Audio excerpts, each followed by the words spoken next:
What I have here is a Airfix 1/76 scale Panzerkampfwagen 6 Aufs.B King Tiger.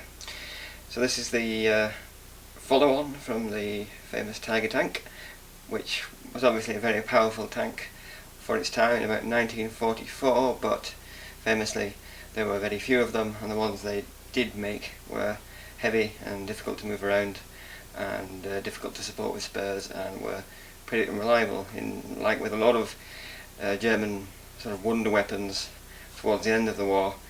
Although they were very capable, they didn't exist in enough numbers, or they didn't get to the right places to have any effect on the battle, which is just as well for the free world. So this is a relatively recent Airfix kit. I've had it for a while, and I decided to make a video, which I haven't done for a while, and take a look at what we've got inside, and maybe have a go at making this. Okay, so this is a very standard recent Airfix kind of box they have in the last 5 or so years. We've got a nice sort of semi-computer image of the King Tiger on the front. We have 2 options for the colouring and the decals. Basically a winterized version of the camouflage pattern you see above is the second option. We look at the other parts of the box, very standard for Airfix. We just have some brief description. We have an advert for the Airfix Club on the back. So let's take the lid off the box and have a look. So we've got standard kind of black and white Airfix instructions and the parts. We have rubber tracks which seem to have a bit of a bend in them. I've had a look and there don't seem to be any aftermarket tracks for this, so we're stuck with the rubber. And we also have the decals or transfers, which you can see number 314 or 113, and the same markings brushed out. We have the name Annalise for one of the tanks. So let's take a look at the instructions. Very standard for Airfix. We have a description of the tank in several languages: English, French, German, Spanish and Swedish. From what I can tell, fairly detailed description. Usual kind of safety warnings. We have a colour painting guide for the summer version. This is Normandy 44, so this is the 503rd Abteilung, which is division. This is the winterized version from Hungary. Again, the 503rd, perhaps 3rd Squadron, in early 45, winterized with what looks like a sort of white wash applied over the tank. The same colouring as the D-Day kind of colouring we had before. It looks like Airfix suggests Humbrol colours for this, and it suggests that for the winterized version you mix the colours with a white, 80% number 34 white, which is different to applying an overall white sort of glaze, I think. That's an interesting way of doing it. Perhaps, I think I will do this winterized version. Looks a bit more interesting, and I'll decide how to do the painting.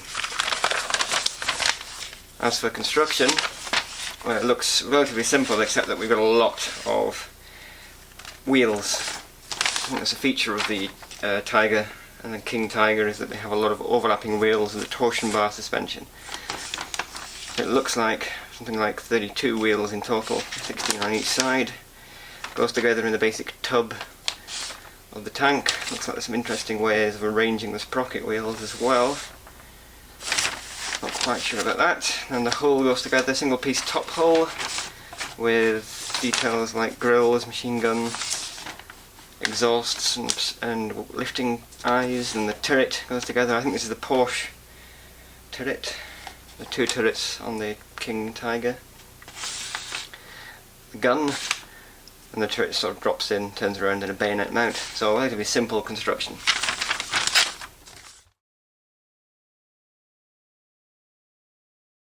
Okay, so let's have a look at the parts.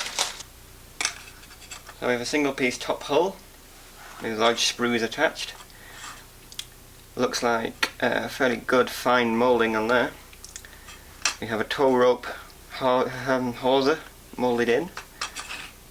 We've got things like periscopes and grills in the back, engine fans on the engine deck. Actually those are see-through.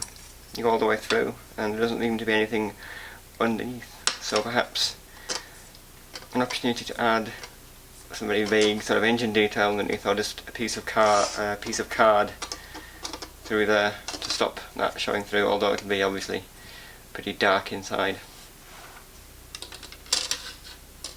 This is the bottom of the tank, the base. Looks like you can see some detail there, covers and maybe an escape hatch.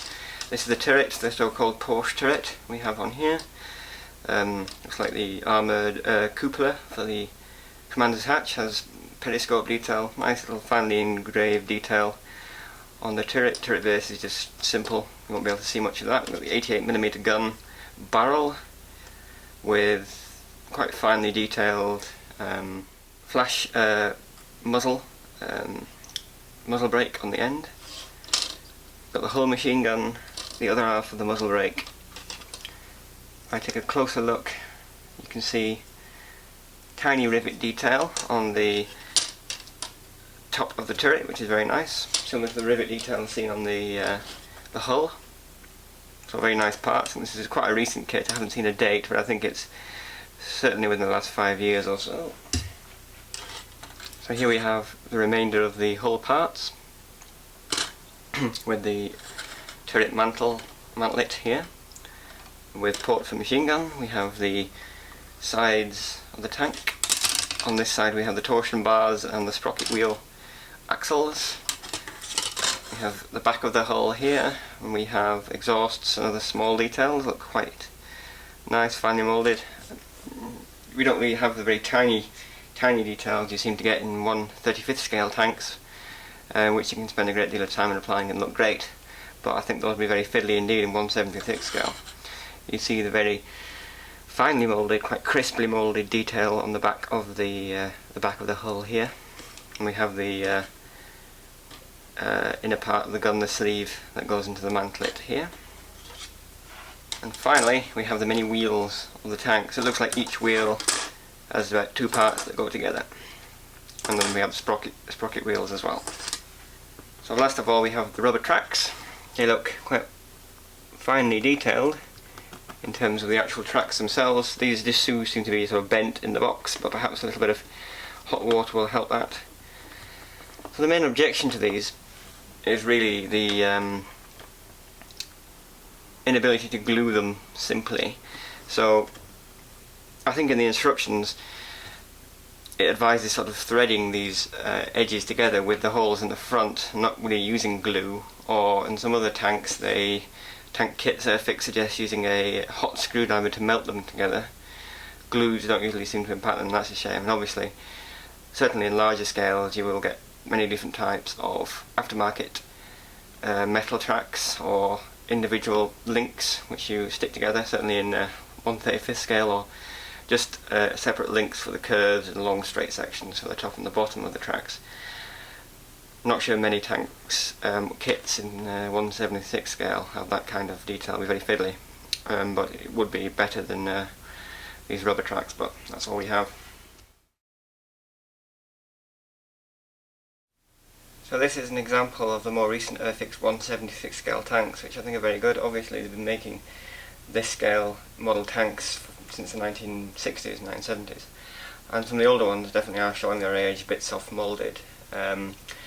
Detail isn't so good, but these more recent ones, such as this Cromwell, are very nice indeed. You can see it's got a nice mixture of engraved and raised detail, like tiny little rivet heads, which aren't really overdone, and other fine detail like the little guards on the lamps, and it takes a nice wash very well.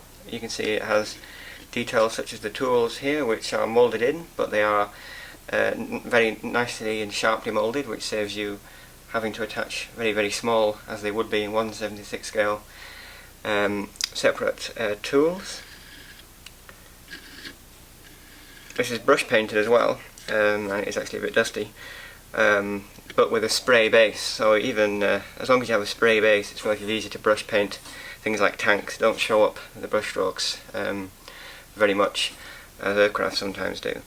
This also has the rubber tracks, and they've gone on pretty well, quite taut, so they look quite good considering, and obviously applied a bit of brush detail. So hopefully the King Tiger will go together as well as this Cromwell did, and we'll have a good little set piece for the invasion of Europe, perhaps. I don't know if Cromwell ever met King Tiger, but they will in my house. So in summary, looks like a very nice kit, very recent, very nicely moulded, hopefully quite a simple construction process, apart from the wheels, which will be a bit tedious, but going together I think it will go together nicely, and we'll have a nice neat kit afterwards, a nice little model, 1/76 scale of a King Tiger.